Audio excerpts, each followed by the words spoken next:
السلام عليكم ورحمة الله وبركاته. نحمده ونصلي على رسوله الكريم. أما بعد فأعوذ بالله من الشيطان الرجيم. بسم الله الرحمن الرحيم. ولا تتمنوا ما فضل الله به بعضكم على بعض للرجال نصيب مما اكتسبوا وللنساء نصيب مما اكتسبنا واسألوا الله من فضله إن الله كان بكل شيء عليما.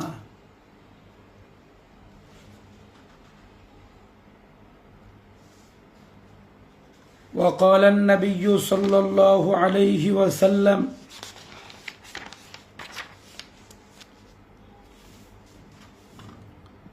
لن يفلح قوم ولوا أمرهم امرأة أو كما قال النبي عليه الصلاة والسلام. সম্মানিত দর্শক শ্রোতা ভাই ও বন্ধুগণ, দেশে ও প্রবাসে যে যেখান থেকে আমাদের সাথে যুক্ত হয়েছেন প্রত্যেকের প্রতি আন্তরিক মোবারকবাদ।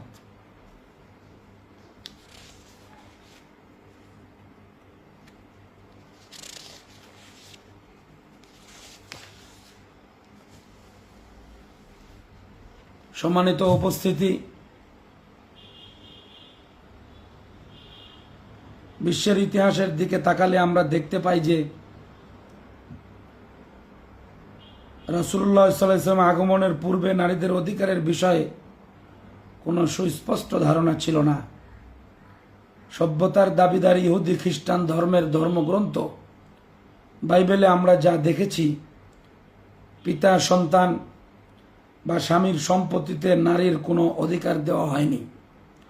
কেবলমাত্র পিতার যদি কোনো পুত্র সন্তান না থাকে তবে তার সম্পত্তি কন্যারা লাভ করবে, কিন্তু সেক্ষেত্রে সকল কন্যা পিতার বংশের বাইরে কাউকে বিবাহ করতে পারবে না, কারণ এতে এক বংশের সম্পত্তি অন্য বংশে চলে যাবে। শুধু তাই নয়, নারীর নিজের পক্ষ থেকে সম্পদ অপরজনেরও কোনো অধিকার ছিল না। 100 বছর আগে ইহুদি ও খ্রিস্টান জগতের আইন ছিল যে বিবাহের সঙ্গে সঙ্গে স্ত্রীর সম্পত্তি স্বামীর মালিকানায় চলে যাবে এবং স্বামী নিজের ইচ্ছা মতো তা ব্যবহার বা বিক্রয় করতে পারবে। ঊনবিংশ শতক থেকে চলে বিবাহিত নারীদের স্বতন্ত্রভাবে সম্পদ অর্জনের অধিকার দিয়ে আইন তৈরি করা হয়। 1848 খ্রিস্টাব্দে নিউ ইয়র্ক স্টেজে পাশ করা হয়, যাতে সর্বপ্রথম স্বীকার করা হয় যে নারীদেরও স্বতন্ত্র আইনগত সত্তা বা পরিচয় আছে। অনুরূপভাবে কর্মের ক্ষেত্রে, চাকরির ক্ষেত্রে, সম্পত্তি অর্জনের ক্ষেত্রে, উত্তরাধিকারের ক্ষেত্রে, বিবাহ করা বা না করার ক্ষেত্রে, রাজনৈতিক বা রাষ্ট্রীয় ক্ষমতা ও নেতৃত্ব গ্রহণের ক্ষেত্রে ও অন্যান্য সকল ক্ষেত্রে নারীদের বলতে গেলে কোনো অধিকারই ছিল না।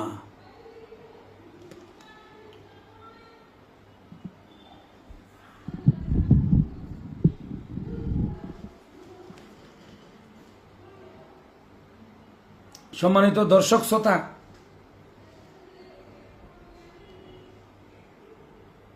কোনো ধর্মে তো স্বামীর মৃত্যুর পর স্বামীর বেঁচে থাকার অধিকারও ছিল না।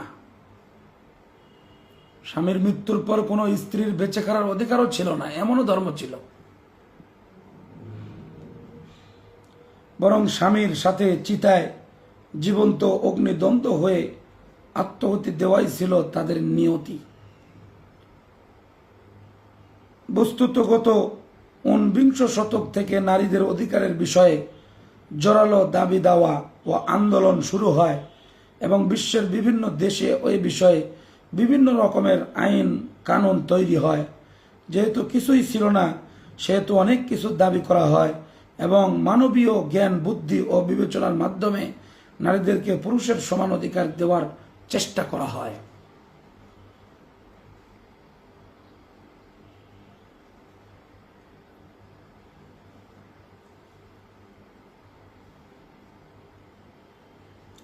কিন্তু মানবীয় জ্ঞান বুদ্ধি ও স্বার্থ চিন্তার সীমাবদ্ধতার কারণে অনেক সমস্যা তৈরি হয়, যা আমরা পরবর্তীতে আলোচনা চেষ্টা করব ইনশাআল্লাহ। সম্মানিত দর্শক শ্রোতা, নারী ও পুরুষের উভয়ে মহান আল্লাহর সৃষ্টি। নারী ও পুরুষের মধ্যে কিছু বৈষম্য বা পার্থক্য দিয়েই তিনি তাদেরকে সৃষ্টি করেছেন। আর এই বৈষম্য বা পার্থক্য মানব সভ্যতার টিকে থাকার মূল ভিত্তি।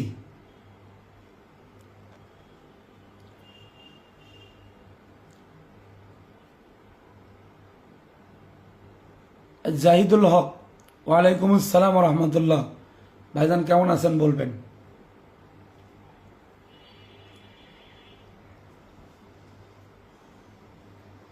নারী ও পুরুষের মাধ্যমে ভবিষ্যৎ প্রজন্মের মানুষ পৃথিবীতে আগমন করে নবগত শিশুদেরকে পরিপূর্ণ স্নেহ ও মমতা দিয়ে লালন করা এবং তার মধ্যে মানবীয় মূল্যবোধগুলি বিকশিত করা ভবিষ্যৎ মানব সভ্যতার প্রতি বর্তমান নারী ও পুরুষের প্রধান দায়িত্ব।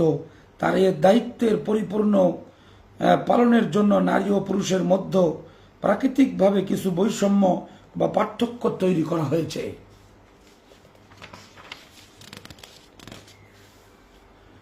সেগুলোর বিলোপ সাধন করলে মানব সভ্যতা ধ্বংস হতে বাধ্য। ইসলামের মূলনীতি হল প্রাকৃতিক এ বৈষম্যকে পুঁজি করে যেন নারীদেরকে তাদের ন্যায়সঙ্গত অধিকার থেকে বঞ্চিত করা না হয় এবং বৈষম্য দূরীকরণ বা সমতা প্রতিষ্ঠার নামে প্রাকৃতিক ভারসাম্য বিনষ্ট করা না হয়। এজন্য ইসলামে নারী ও পুরুষের অধিকার প্রদানের ক্ষেত্রে নারী পুরুষের মূল দায়িত্ব ও প্রাকৃতিক এ বৈষম্যের দিকে লক্ষ্য রাখা হয়েছে। ফলে নারী হিসাবে তাকে অধিকার বঞ্চিত করা হয়নি, বৈষম্য করা হয়নি বা অবহেলা করা হয়নি। পক্ষান্তরে সমান অধিকারের নামে তাকে পুরুষের মতো সমান দায়িত্ব দিয়ে প্রাকৃতিক ভারসাম্য নষ্ট করা হয়নি। আল্লাহ তাআলা ইরশাদ করেন,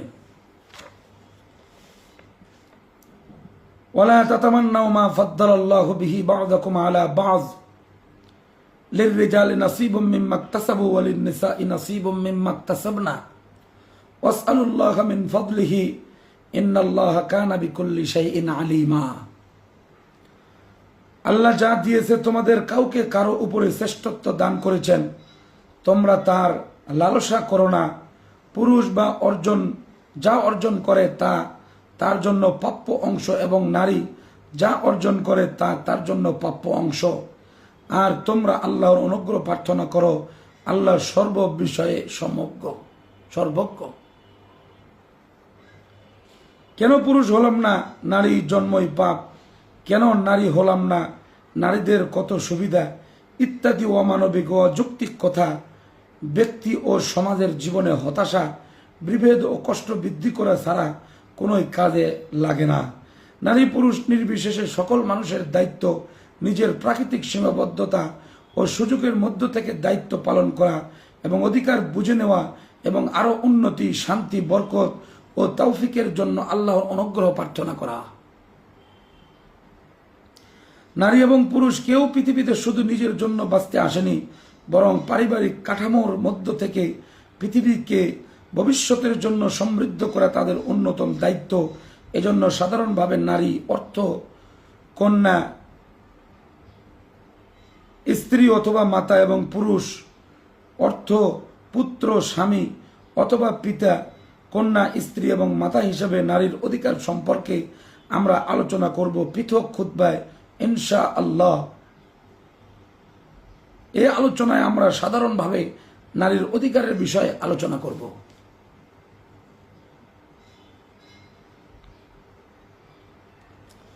সম্মানিত শ্রোতামণ্ডলী, প্রথম অধিকার ধর্মীয় অধিকার। ধর্ম পালন মানুষের জন্মগত অধিকার। সকল মানুষের অধিকার আছে ধর্ম পালন। আল্লাহর স্মরণ প্রার্থনা ইত্যাদির মাধ্যমে তার অশান্ত হৃদয় শান্ত করার ও আর্থিক প্রশান্তি, পরিতৃপ্ত ও আখিরাতের পুরস্কার অর্জন করার। অনেক ধর্মের জাতি, বংশ, বর্ণ বা লিঙ্গের কারণে অনেক মানুষকে এই জন্মগত ধর্মীয় অধিকার থেকে বঞ্চিত করা হয়েছে। এর প্রকৃষ্ট উদাহরণ ইহুদি ও খ্রিস্টান ধর্ম। প্রচলিত বিকৃত বাইবেলের বক্তব্য অনুসারে হওয়া প্রথম নিষিদ্ধ ফল ভক্ষণ করেন এবং আদমকে তা ভক্ষণ করাতে প্ররোচিত করেন। এ কারণে ইহুদি ও খ্রিস্টান ধর্মে মানব জাতির পতনের জন্য নারীকে দায়ী করা হয়। নাউজুবিল্লাহ।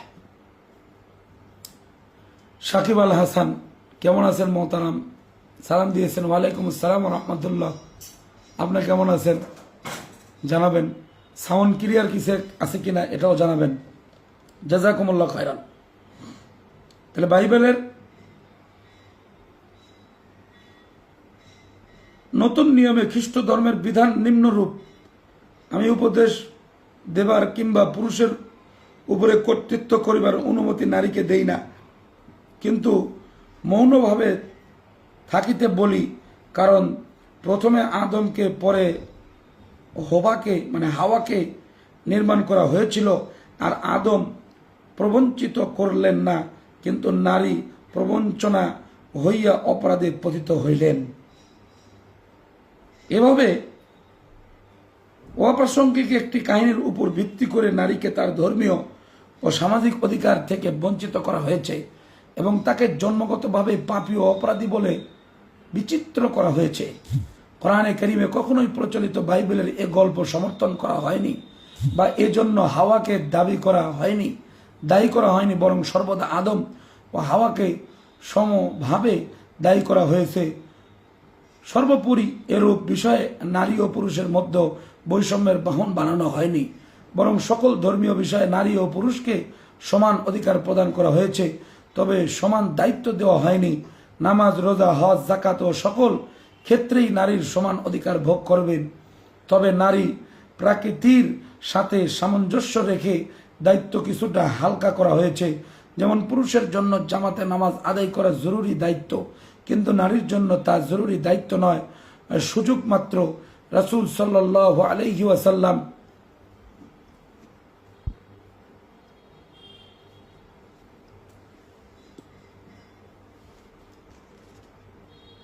ইরশাদ করেছেন, ইযা ইস্তাযানাত আহাদুকুম ইমরাতুহু ইলাল মসজিদি ফালা ইয়ামনাআহা ফাআযানু লিহুন্না লা তামনাউন নিসাআ হুদুদুহুন্না মিনাল মাসাজিদি ইযা ইস্তাযানুকুম লা তামনাউ ইমা আল্লাহি আন ইউসাল্লিয়ান্না ফিল মসজিদি ওয়া বুয়ুতুহুন্না খায়রুল লাহুন্না। তোমাদের নারীগণ মসজিদে যাওয়ার অনুমতি চাইলে তাদেরকে নিষেধ করবে না, তাদেরকে অনুমতি দিবে। অন্য বর্ণনায় তাদেরকে মসজিদে গমনের সুযোগ থেকে বঞ্চিত করবে না। আল্লাহর বান্দীদের মসজিদে নামাজ পড়তে নিষেধ করেন না, তবে তাদের বাড়িতে নামাজ পড়াই তাদের জন্য উত্তম।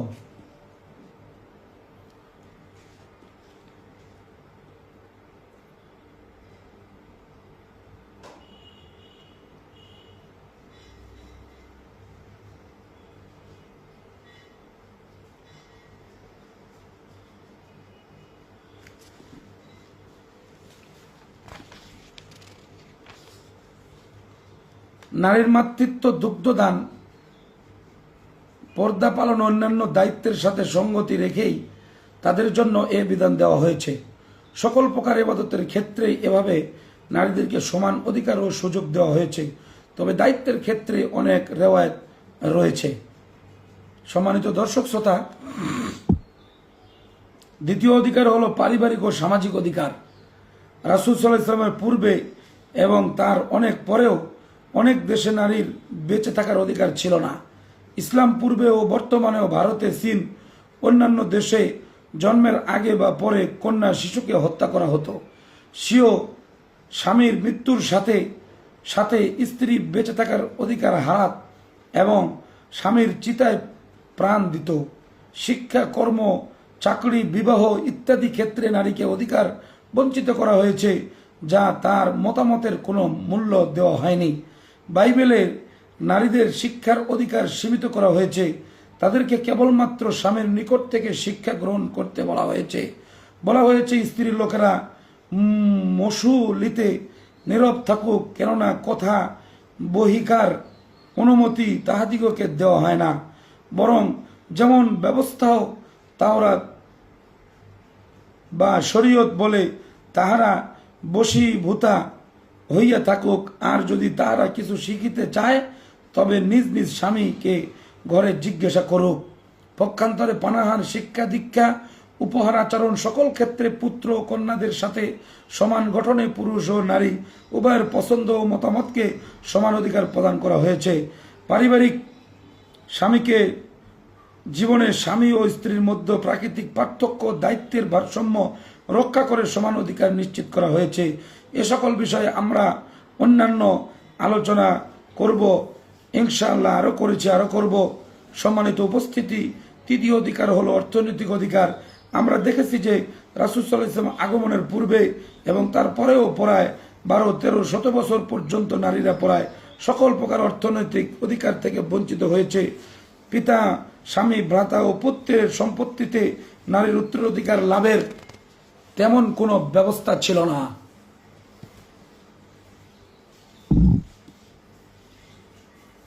নিজের পক্ষ থেকে কোনো সম্পদ উপার্জন করতে পারলেও বিবাহের সাথে সাথে স্ত্রীর সম্পত্তি স্বামীর মালিকানাধীন হয়ে যেত।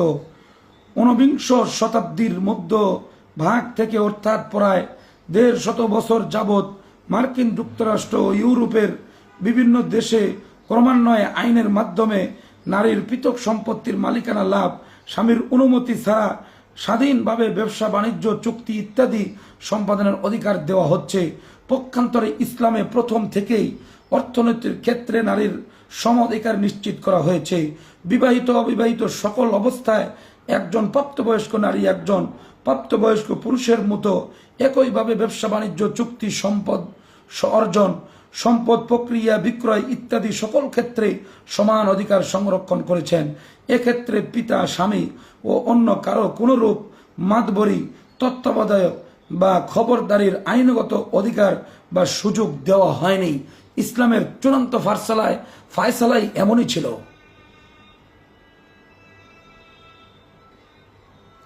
মাজেদুল ইসলাম হেলালি, ওয়ালাইকুম আসসালাম রহমতুল্লাহ। কেমন আছেন হুজুর? আলহামদুলিল্লাহ, আপনি কেমন আছেন জানাবেন। মাশাআল্লাহ, চমৎকার আলোচনা, জাযাকুমুল্লাহ খায়রান।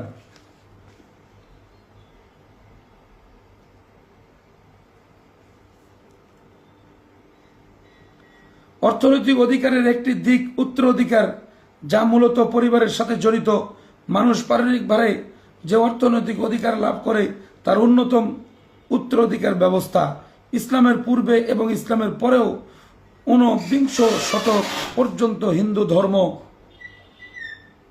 ইহুদি, খ্রিস্টান ধর্ম, অন্যান্য ধর্ম ও সভ্যতার নারী পিতা বা স্বামীর সম্পত্তিতে উত্তরাধিকার লাভ করেননি। পক্ষান্তরে ইসলামের নারীর জন্য পুরুষের পাশাপাশি উত্তরাধিকার লাভের বিষয় সুনিশ্চিত করা হয়েছে। খ্রিস্টান বিশ্বে যেহেতু কোনো অধিকারই ছিল না, সেহেতু অধিকার প্রতিষ্ঠার লক্ষ্যে তারা স্বামী ও পিতার সম্পত্তিতে নারীর সমান উত্তরাধিকার প্রতিষ্ঠার দাবি করেছেন এবং অনেক দেশে এরূপ অধিকার প্রতিষ্ঠা করা হয়েছে। পক্ষান্তরে ইসলামী উত্তরাধিকারের ক্ষেত্রে সাধারণ নারীকে পুরুষের অর্ধেক উত্তরাধিকার প্রদান করা হয়েছে। ইসলামী সমাজ ব্যবস্থা সম্পর্কে অজ্ঞতা বা ইসলাম বিদ্বেষের কারণে অনেকে এরূপ বিধানকে নারীর প্রতি বৈষম্য বলে দাবি বা প্রচার করেন। বস্তুত সমান অধিকারের নামে নারীকে পুরুষের সমান অধিকার ও দায়িত্ব প্রদান করেই নারীর প্রতি বৈষম্য করা হয়েছে। আর ইসলামের নারীকে উত্তরাধিকারের অর্ধেক ও অর্থনৈতিক দায়িত্বে একেবারে দায়িত্বমুক্ত করে বিশেষ সুবিধা প্রদান করেছে। সম্মানিত উপস্থিতি, আমরা আগেই বলেছি, শুধু নিজের জন্য বেঁচে থাকতে নারী ও পুরুষকে সৃষ্টি করা হয়নি, বরং নিজের বেঁচে থাকা অধিকার বুঝে নেওয়ার পাশাপাশি ভবিষ্যৎ প্রজন্মকে সমৃদ্ধ পৃথিবীর জন্য তৈরি করা মানুষের অন্যতম দায়িত্ব। আর এই দায়িত্বের জন্য নারী ও পুরুষের মধ্যে বৈষম্য দিয়েছে প্রকৃতি। মনোবিজ্ঞানগণ একমত যে জন্মের পর থেকে বয়ে প্রাপ্ত হওয়া পর্যন্ত শিশু ও কিশোরদেরকে পিতামাতার স্নেহ ও যত্নের মধ্যে লালন করা তার স্বাভাবিক মানসিক ভারসাম্য ও মানবীয় মূল্যবোধের বিকাশের জন্য জরুরি যত প্রাচুর্য ও আয়েসের মধ্যেই লালন করা হোক, যদি শিশু ও কিশোরের পিতামাতার স্নেহ যত্ন থেকে বঞ্চিত হয়, তবে তার মধ্যে হিংস্রতা, ভারসাম্যহীন মানসিকতা গড়ে উঠবেই। এজন্য পিতা ও মাতা উভয়কে অথবা একজনকে শিশু কিশোর সন্তানের জন্য বিশেষ করে সময় ব্যয় করতে হবে। সম্মানিত দর্শক শ্রোতা, এ বিষয়ে আমাদের আরো জোরালো আলোচনা হওয়ার দরকার। নারীদেরকে যে সম্মান ইসলাম দিয়েছে, পৃথিবীর কোনো ধর্ম, পৃথিবীর কোনো সংস্থা, পৃথিবীর কোনো সরকার প্রধান এ পর্যন্ত দেয় নাই, কিয়ামত পর্যন্ত দিবে না। ইসলাম যে পরিমাণ সম্মান দিয়েছে, তাই এ বিষয়ে আমাদের বিস্তারিত আলোচনা হবে ইনশাআল্লাহ। আমরা প্রত্যেকেই এই লাইফের সাথে যুক্ত থাকব, শেয়ার করব, কমেন্ট করব, এটাকে শোনার জন্য আমরা সরিয়ে দিব ইনশাআল্লাহ। আজান হতেছে, আমরা নামাজ পড়ব, নামাজের পরে ইনশাআল্লাহ লাইভ চলমান থাকবে। আসসালামু আলাইকুম ওয়া রাহমাতুল্লাহি ওয়া বারাকাতুহু। রাসেল ইসলাম ফুলবাড়ি, ভাই জাযাকুমুল্লাহ।